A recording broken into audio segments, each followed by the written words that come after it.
کوئی واقعہ بیان کر رہے ہیں، اس میں تھوڑا سا فرق ہو گیا، یہ بھی جھوٹ ہے۔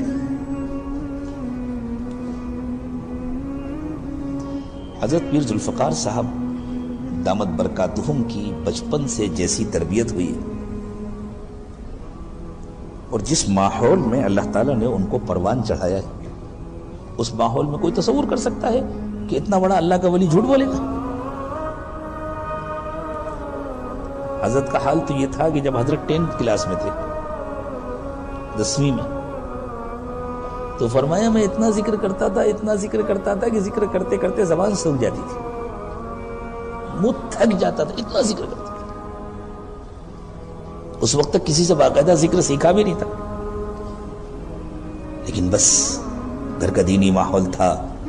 بزرگوں کی کتابیں پڑھتے تھے، تعلیم میں بیٹھتے تھے، کتابیں سنتے تھے۔ تو حضرت شیخ الحدیث رحمۃ اللہ علیہ نے ذکر کا جو تذکرہ کیا تھا، حضرت نے فرمایا کہ ایک اللہ والے کا تذکرہ تھا حضرت شیخ الحدیث رحمۃ اللہ علیہ کی کتاب میں کہ وہ اس لیے روٹی نہیں کھاتے تھے، ستو پھاک لیا کرتے تھے کہ روٹی کھانے میں زیادہ وقت لگتا ہے، اتنی دیر تک میری زبان ذکر سے رکی رہتی ہے۔ حضرت فرماتے ہیں بس میں بھی چاہتا تھا کہ میں بھی اسی طرح ذکر کروں۔ پھر اس عمر میں ایک مرتبہ محلے میں آئی ہوئی تبلیغی جماعت کے ساتھ حضرت رات مسجد میں گزار رہے تھے۔ جب جماعت کے امیر صاحب نے تشکیل کی آج رات میں ہمارے ساتھ کون رہے گا مسجد میں، تو حضرت کہتے ہیں میں چھوٹا بچہ تھا، ایسے تو گھر والے اجازت نہ دیتے، میں نے سوچا اس طرح گھر سے اجازت بھی مل جائے گی اور رات مسجد میں عبادت میں گزارنے کا موقع مل جائے گا۔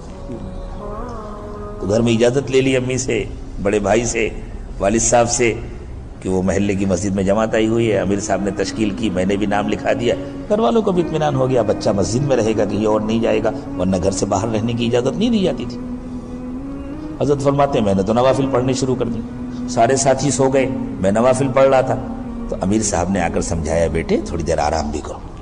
تو امیر صاحب کے کہنے سے لیٹ گئے، اسی نیند میں خواب میں دیکھا سیدنا صدیق اکبر رضی اللہ تعالی عنہ تشریف لائے اور دل کی طرف انگلی سے اشارہ کر کے 3 مرتبہ اللہ اللہ اللہ فرمایا، اسی وقت دل جاری ہو گیا۔ بچپن سے وہ ایسے تھے، جب چھوٹے سے بچے تھے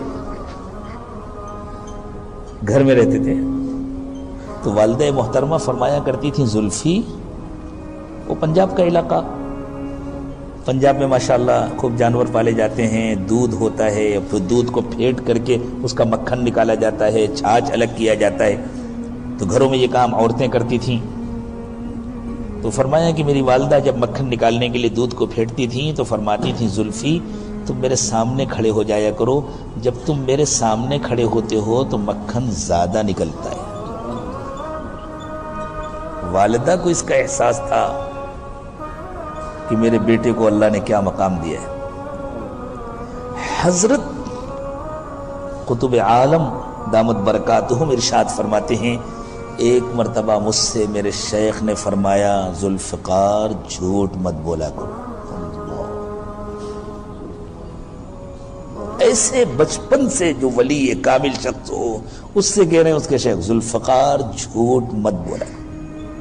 حضرت فرماتے ہیں الحمدللہ میں جھوٹ سے تو پہلے بھی احتیاط کرتا تھا، لیکن پھر اس کے بعد میں بہت زیادہ احتیاط کرنے لگا، حتیٰ کہ کسی واقعے وغیرہ کو بیان کرنے میں بھی حضرت نے فرمایا پہلے ایسا ہوتا تھا کہ واقعات کے بیان میں کچھ بے اعتدالی ہو جاتی تھی، جان بوجھ کے تو میں جھوٹ نہیں بولتا تھا، لیکن کبھی کوئی واقعہ بیان کیا، فلاں صاحب سے میری ملاقات ہوئی تھی، یہ بات ہوئی تھی، اور 3 باتیں انہوں نے کہی تھیں، کوئی ایک اور بات اچھی اپنے ذہن میں تھی اس کو بھی ساتھ میں شامل کر دیا، آدمی نے ان کی طرف نسبت کر دیا یہ باتیں ہوئی تھیں، اور یہ سمجھ کر یہ بھی تو اچھی ہی بات ہے، لوگوں کو نفع ہوگا، اور سننے والوں نے سمجھا کہ یہ بات بھی ان صاحب نے کہی تھی، یہ بھی جھوٹ ہے۔ حضرت نے فرمایا یہ حضرت نے واقعہ سنایا ہم لوگوں کو سکھاتے ہوئے اور اس بات کی تاکید کرتے ہوئے کہ جھوٹ مت بولا۔ ہم سوچے چھوٹے چھوٹے جھوٹ کے نتیجے میں ہم اپنا کتنا بڑا نقصان کرتے ہیں، اپنے لیے رحمت کے دروازے بند کرا لیتے، پھر پریشان پھرتے۔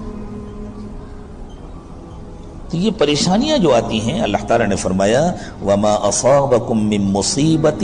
فَبِمَا كَسَبَتْ أَيْدِيكُمْ، تم پر جو مصیبتیں آتی ہیں وہ تمہارے اپنے اعمال کا نتیجہ ہوتا ہے.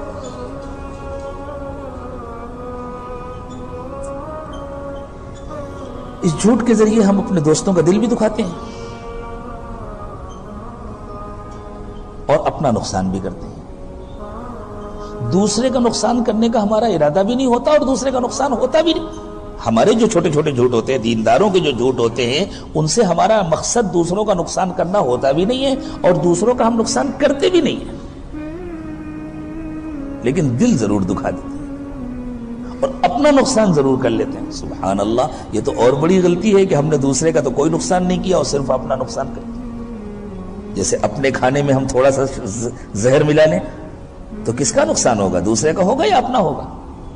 اپنے شربت میں ہم تھوڑا سا زہر ملا لیں تو اپنا نقصان ہوگا نا. بسا اوقات ہم کسی سے کسی کام کا وعدہ کر لیتے ہیں. خوب یاد رکھیں، نہیں ہو سکتا کام وعدہ نہ کریں.